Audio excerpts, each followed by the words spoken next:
Hola, ¿qué tal? Este es un nuevo programa de Resumen Latinoamericano TV que como todas las semanas ustedes están pudiendo ver aquí en Argentina, pero también en Latinoamérica y el mundo. Y vamos a comenzar el programa recordando que ya hace más de un año que el pueblo palestino está sufriendo un genocidio atroz y que ese genocidio tiene que ver precisamente con que el Estado sionista de Israel se implantó sobre un territorio que no le correspondía, lo ganó a fuerza de asesinar y desterrar a cientos de miles de palestinos y palestinas, y ahora impone la ley del talión tratando de destruir y aniquilar a ese pueblo. Aquí, muy cerca, en Argentina y también en Chile, se ha procedido de la misma manera a lo largo del tiempo. Ha habido realmente un genocidio contra un pueblo, el pueblo mapuche, pero podríamos decir que tiene que ver con una herencia de un gran holocausto ocurrido cuando vinieron los conquistadores europeos.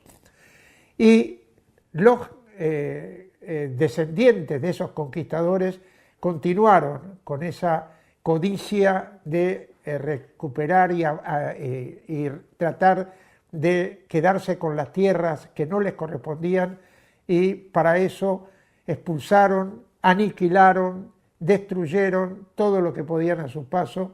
Le llamaron, en el caso argentino, campaña del desierto, pero esto continúa hoy con el gobierno de Milei y con los gobiernos anteriores que siempre le dieron la espalda al pueblo mapuche. Para hablar precisamente de genocidios, vamos a entrevistar hoy a Orlando Carriqueo. Él es vocero huerquén de la coordinadora del Parlamento Mapuche Tehuelche de Río Negro. Con él vamos a hablar precisamente de todos estos temas que nos interesan y debería interesarle a todos y a todas. Queríamos comenzar sabiendo que recientemente participaste de un encuentro para hablar sobre el genocidio mapuche, genocidio, Mm. y nos llamó la atención, ahora que estamos hablando todo el tiempo del genocidio del pueblo palestino, ¿qué interpretación estás dando sobre esta palabra aplicada a todo lo que viene sufriendo el pueblo mapuche desde hace, yo te diría, siglos? Sí, en principio es un proceso que se viene dando.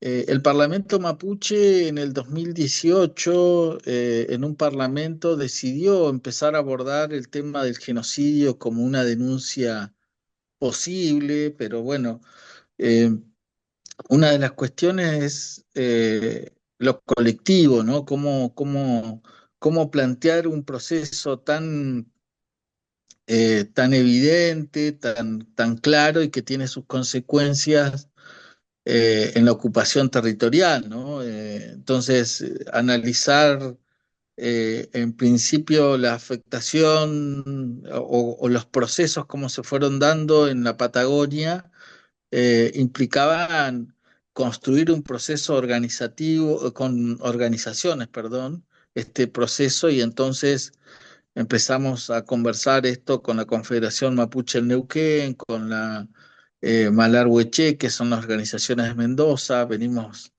en principio, las primeras actividades que hicimos datan ya con la Confederación en los inicios, en los años 80. Después, como hubo un impasse con muchas cuestiones, con problemáticas más provinciales, ¿no? En esta cuestión federal que tiene la Argentina, implica organizaciones que si bien nunca se dejaron de tener esa relación de hermanos, sí teníamos una agenda quizás similar, pero planteada en distintas situaciones, ¿no? En cada territorio, en cada parte del territorio.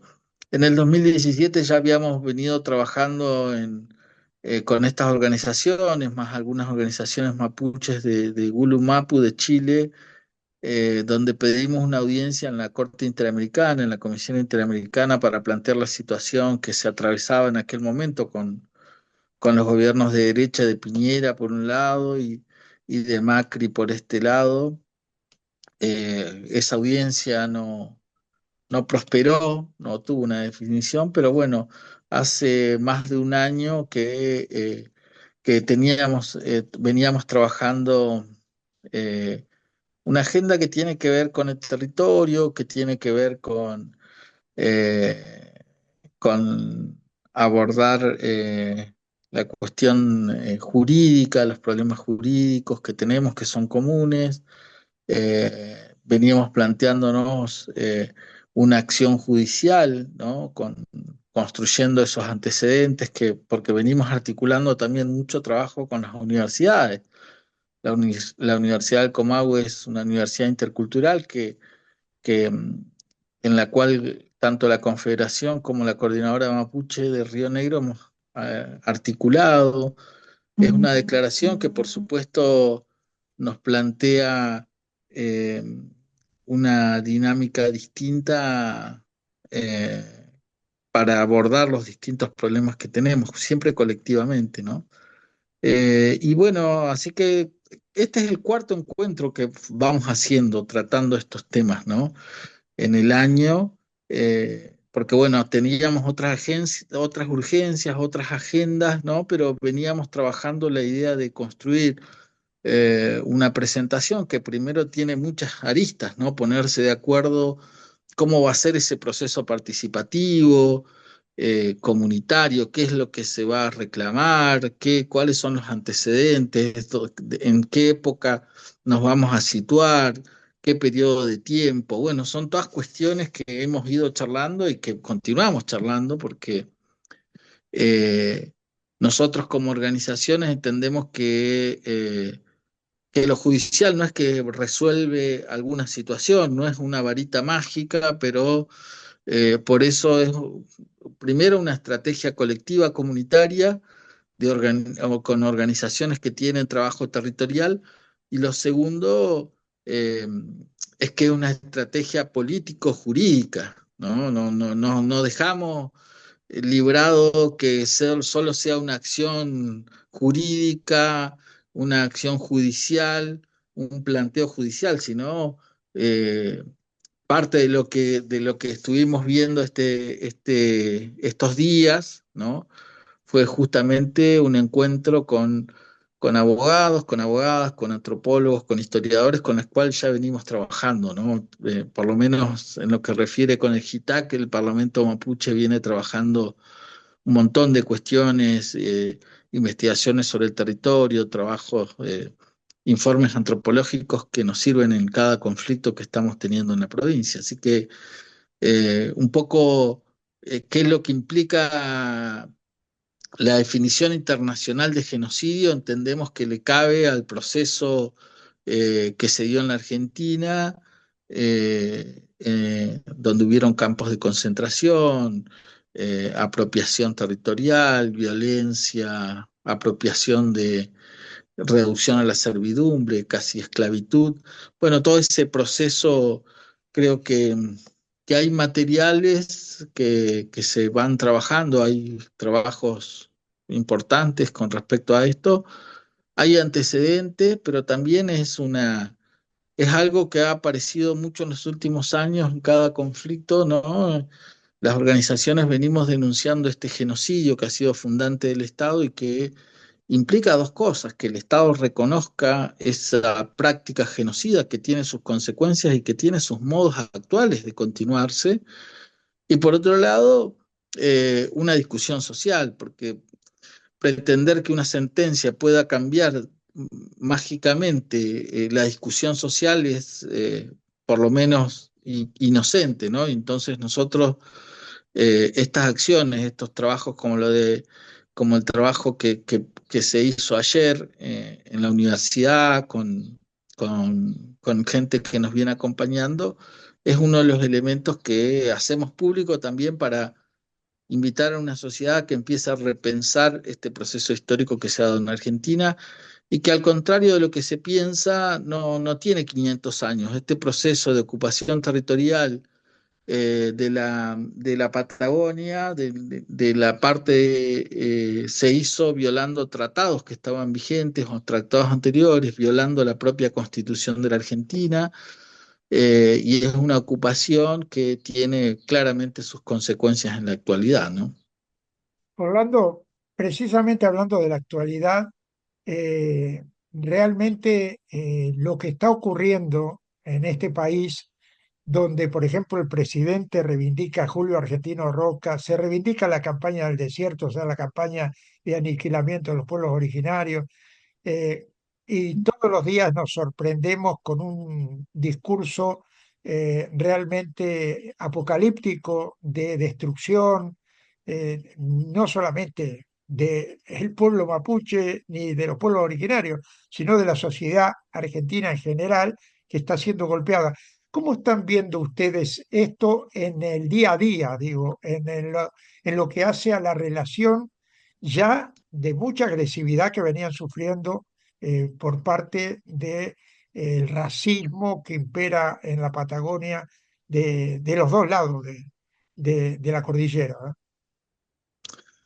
Yo creo que el racismo es una causa, es una de las consecuencias del genocidio, ¿no? Es decir, hay un racismo estructural que no solo en la Patagonia, es en toda la Argentina, y eso es un trabajo de desmontar. Con respecto al gobierno, nuestra organización ha venido haciendo planteos políticos y denunciando la violencia de la derecha y el peligro que significaba un gobierno de derecha de estas características desde el primer día, ¿no? Desde antes de la asunción, nosotros públicamente fuimos comentando cuál era nuestra percepción. Apenas se conoció el decreto de Bullrich, ¿no? Que era casi un virtual, eh,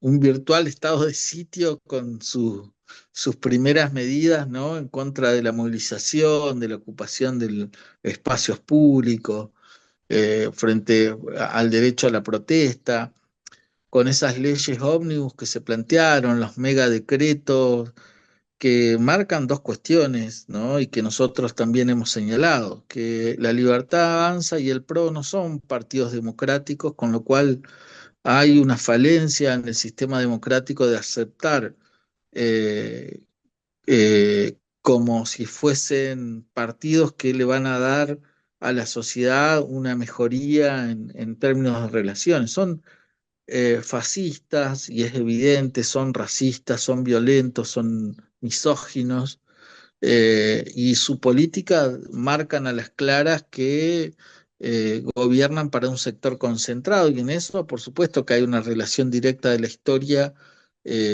con el general Roca y la generación del 80 que planteó la construcción de un Estado sobre un genocidio, ¿no? Entonces creo que este gobierno valore a Roca, que lo defina como uno de sus pasos a seguir, a Sarmiento, eh, que haya votado, por ejemplo, en contra de los derechos de los pueblos indígenas en la ONU, marca lo que está haciendo en el territorio, ¿no? No solo con los pueblos indígenas, sino con la sociedad, con gran parte de la sociedad, con los jubilados, con las universidades, con las organizaciones sociales, con los organismos de derechos humanos, con todo el proceso organizativo. Entonces creo que hay una dirigencia hipócrita en la Argentina de pensar que estos países que utilizan la herramienta de la democracia y tienen la posibilidad de ser elegidos debieran ser reconocidos. Creo que muestran a las claras que son partidos que tienen responsabilidad en las dictaduras militares, las familias que construyeron esa riqueza hoy son las que gobiernan, ¿no? Y que son partidos militaristas, ¿no? Que tienen una mirada sobre la década del 70 que avala la violencia que impuso el Estado y que impuso el ejército. Y en ese sentido creo que no estamos en un gobierno cuyos parámetros estén en el marco de la democracia. De eso no nos cabe duda. Y sí nos preocupa que no sean las fuerzas políticas las que reclamen esto, que vean esto, ¿no? Y creo que ahí sí marcan un cierto grado de corrupción también, ¿no? Estas situaciones, porque la verdad es que escudarse bajo el nombre de la gobernabilidad y de la democracia, este gobierno de democrático tiene poco y nada, de republicano mucho menos, sí tiene de violencia y creo que nosotros en eso, como organización, lo venimos claramente explicando desde el principio de este gobierno que ya va a tener un año, ¿no? Entonces, eh, en lo cotidiano, por supuesto que estamos muy complicados con distintas cuestiones, con las actuaciones del INAI, que van en desmedro de las comunidades, con aperturas de relevamientos territoriales, una clara violación a los derechos humanos en la Argentina, y de esto también hay otra parte que está muy mal, el Poder Judicial. Es decir, que en la Argentina no se aplique el derecho indígena, que no haya garantías constitucionales, que la verdad es que estamos en un estado de indefensión, la sociedad tremendo. Y creo que la justicia, el Poder Judicial, es también muy responsable de lo que pasa. ¿En qué momento están ustedes, sobre todo, en lo que hace a recuperación de tierras? Algo que del otro lado de la cordillera, todos los días tenemos información sobre procesos en ese sentido, pero ¿cómo está la cosa aquí? Bueno, el proceso de reivindicación territorial es un proceso que se viene dando de los años 80, ¿no? Fines de los 80 ya había en distintos lugares de la Argentina procesos de recuperación, y sobre todo el pueblo mapuche, que fue el último en ser invadido, cuya campaña del desierto ocurrió hace 140 años, y después en los últimos 100 años ha habido un proceso muy violento en el territorio de ocupación, de despojo de familias, de corrimientos. Y bueno, se ha dado un proceso que hoy, por supuesto, el Poder Judicial tilda de usurpación, ¿no? Pero el problema territorial es uno de los problemas que tienen todos los pueblos indígenas. Creo que el problema mayor de la actualidad no es la pérdida territorial en sí por parte del Estado, sino el embate del extractivismo, ¿no? Que ahí es el choque más fuerte, que estamos sintiendo, con lo que implica sí pérdidas territoriales también, ¿no? Porque son territorios que se plantean bajo la posibilidad eh, de, de generar riquezas, y para eso se viola el derecho a la consulta, se viola el derecho comunitario, se actúa con mucha prepotencia, y eso en los procesos en todas las provincias, ¿no? Mendoza, Chubut, Río Negro, Neuquén atraviesan toda una ola donde los poderes económicos, petroleros, mineros, forestales, inmobiliarios, y rurales, ¿no? Porque la sociedad rural también es un jugador importante hoy en la acaparación de tierras, es un proceso que influye mucho, y que no es más eh,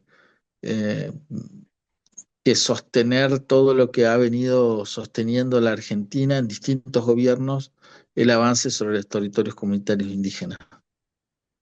Este gobierno, como es el gobierno de las corporaciones, apuesta mucho a vaca muerta y todos sabemos lo que significa vaca muerta a nivel de la destrucción también, no solamente del dinero que les da, no a los pueblos, sino para afuera del país. Eh, ¿Cómo están viendo ustedes el proceso de lo que está ocurriendo allí alrededor de Vaca Muerta? Bueno, Vaca Muerta es un área que básicamente tiene su epicentro en Neuquén, su epicentro en Añelo, eh, pero que tiene su área de operación implica cuatro provincias, es Neuquén, Río Negro, La Pampa y Mendoza. Todo es un área conocida como Vaca Muerta, donde el petróleo se saca con métodos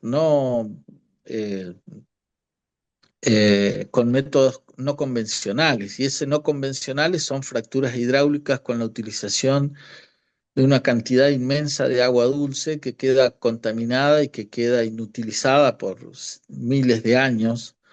Y es un proceso que claramente marca el grado de colonización que tiene la Argentina y que tienen muchos estados en Latinoamérica, Abya Yala, donde todas esas riquezas continúan siendo expoliadas por empresas multinacionales para para sostener el consumo, ¿no? De las grandes sociedades del primer mundo, ¿no? Porque creo que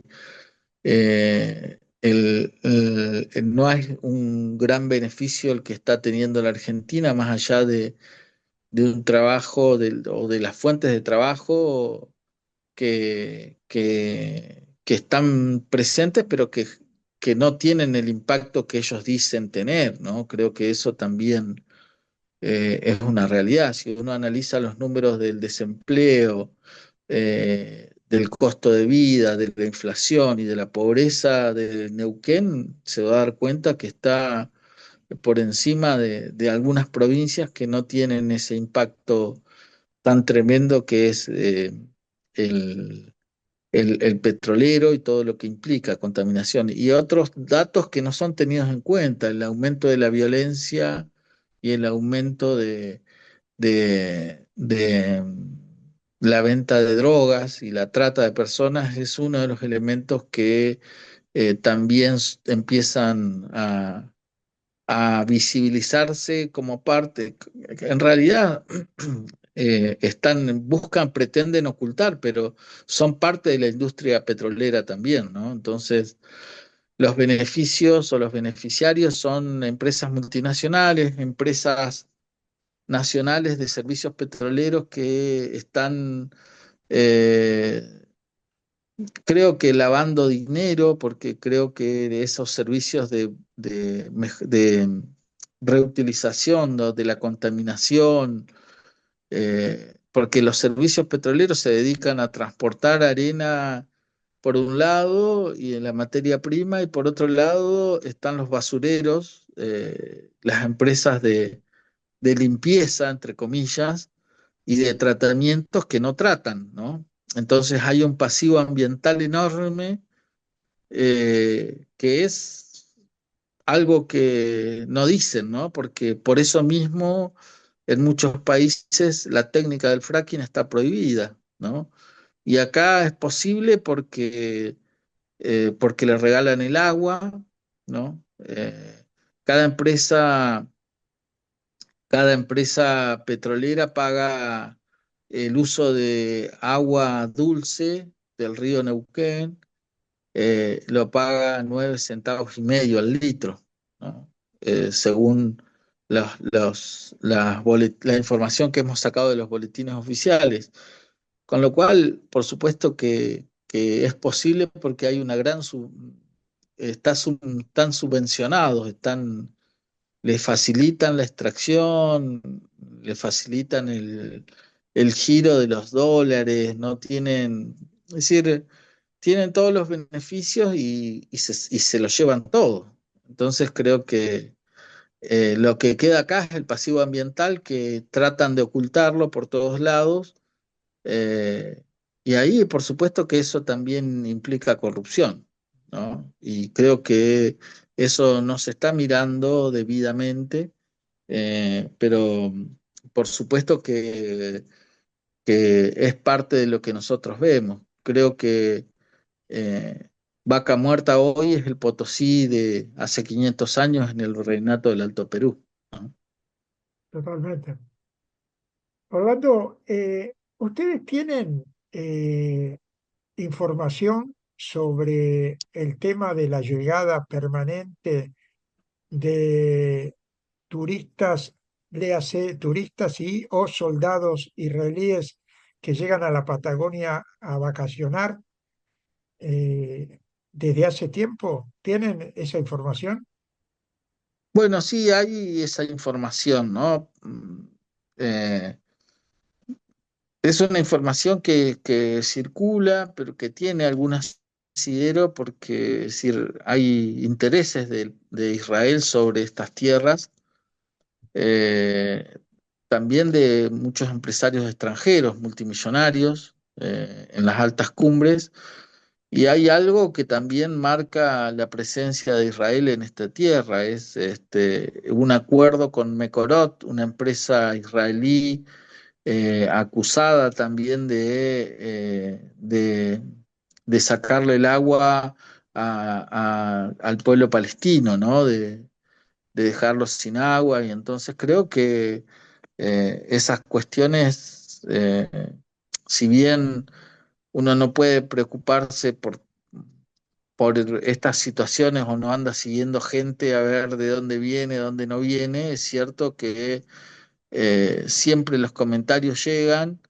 de gente de Israel vacacionando, pero sobre todo si se corre ese comentario hace años que hay muchos soldados israelíes que vienen a vacacionar a la Argentina, a la Patagonia, ¿no? Eh, bueno, la verdad es que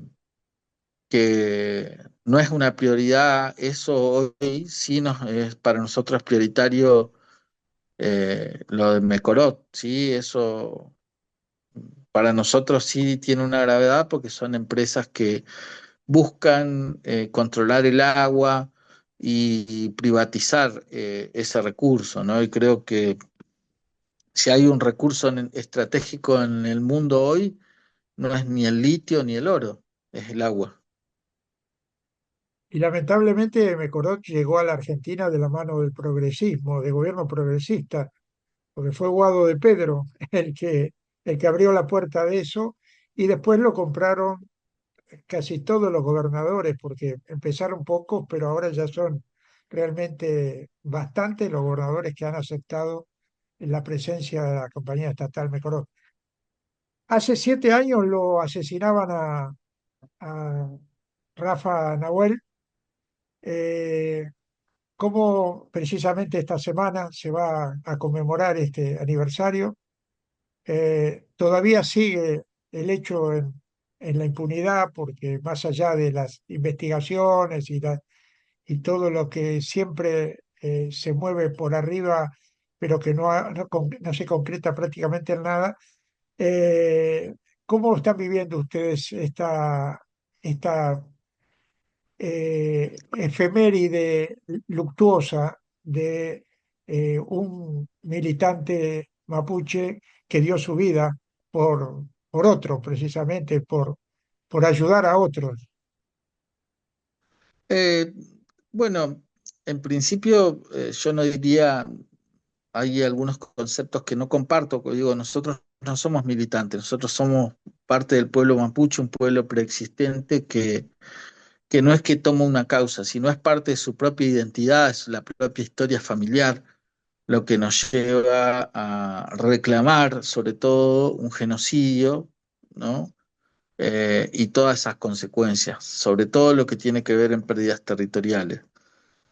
Por supuesto, se llevó adelante un juicio un, que tuvo un saldo para nosotros injusto, porque el prefecto que disparó fue condenado a 5 años y fue caratulado como exceso de legítima defensa, bajo la teoría del enfrentamiento, algo que utilizaban en la dictadura militar, lo utilizaron en un juicio en plena democracia, ¿no? Por eso creo que también estas situaciones son parte de,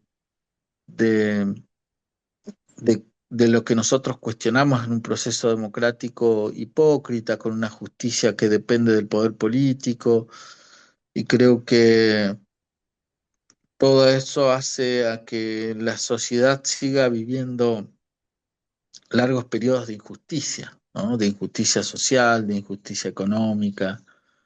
Y creo que estos gobiernos de derecha no contribuyen en nada, pero los progresistas también tienen el mismo sesgo extractivista, racista, porque creo, por eso es importante discutir el genocidio, ¿no? Porque discutir el genocidio implica discutir la identidad, por un lado, social que hay en la Argentina, donde la mayor parte de la población es indígena, y por otro lado, habilita discusiones sobre la concentración de la tierra, sobre la concentración de esos grupos económicos que hoy, eh, si antes la Anónima, los Peña Brown, los Menéndez Brown, los dueños de la Anónima, la cadena de supermercados que hasta hoy está, pero que nació como proveeduría de los empleados de las estancias, a los cuales le obligaban a sacar en esa proveeduría, ¿no? Y eso es parte de la historia donde esos mismos terratenientes se aprovechaban sobre todo de la mano de obra indígena, ¿no? Eh, y le ponían el precio al trabajo, le ponían el precio a los alimentos y a la vida, ¿no? Pero los Menéndez Brown llegaron a ponerle el precio a las orejas de indio muerto. Se pagaba dos patacones por oreja de indio muerto, allá por 1900 y algo, ¿no? Y hoy esa misma familia que está bajo la sociedad anónima de un supermercado, ¿no? La anónima le pone el precio al arroz, le pone el precio a los fideos, le pone el precio al azúcar. Entonces, más allá de que hayan pasado los años, lo cierto es que quienes se beneficiaron de la campaña del desierto, quienes financiaron ese genocidio, hoy siguen teniendo ese poder que construyeron en base a la apropiación de la tierra, pero en base sobre todo a la mano de obra esclava que supieron utilizar y descartar, ¿no? Y creo que ese proceso también empieza a estar en discusión. Por eso, en la medida de que no alcanza con un juicio, ¿no? Por genocidio. No tiene el efecto si no es una estrategia jurídico-política, y por eso para nosotros es importante resaltar que es un proceso, tiene que ser un proceso colectivo, que tiene que tener una incumbencia para los próximos tiempos, pero que fundamentalmente lo que tenemos que buscar es una discusión social. Muy bien, Orlando, muchísimas gracias por la entrevista, muy claros los conceptos y seguiremos conectados, siguiendo un poco toda la lucha que se da allí en el pueblo mapuche contra todo esto que vos bien describiste, el racismo, el extractivismo y sobre todo el autoritarismo que estamos viviendo hoy también. Bueno, muchas gracias por la escucha y hasta la próxima. Y esto es todo por hoy. Nos despedimos hasta la próxima semana con más resumen latinoamericano. Tenés ideas, tenés proyectos, pero ¿tenés quien te acompañe? Banco Credicop, para que puedas desarrollar tu empresa con las condiciones más convenientes. ¿Tenés Credicop? Tenés quien te acompañe. Banco Credicop Cooperativo, la banca solidaria. Sindicato de Visitadores Médicos, Asociación Agentes de Propaganda Médica de la República Argentina.